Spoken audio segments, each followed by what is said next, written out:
nice. It comes with a knife sharpener here, and then I love that it has the kitchen scissors with it.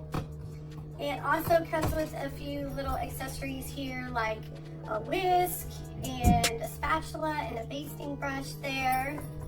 You've got 8 steak knives, which go down here at the bottom. Your handle is nice and smooth. It's got a good quality feel to it. I love the block that everything is stored in. This is what the knives look like here. The blade has a cool kind of design on it, which is really pretty. So you can see what these all look like here. Whenever I'm doing a specific job, I just kind of grab what knife I think will work.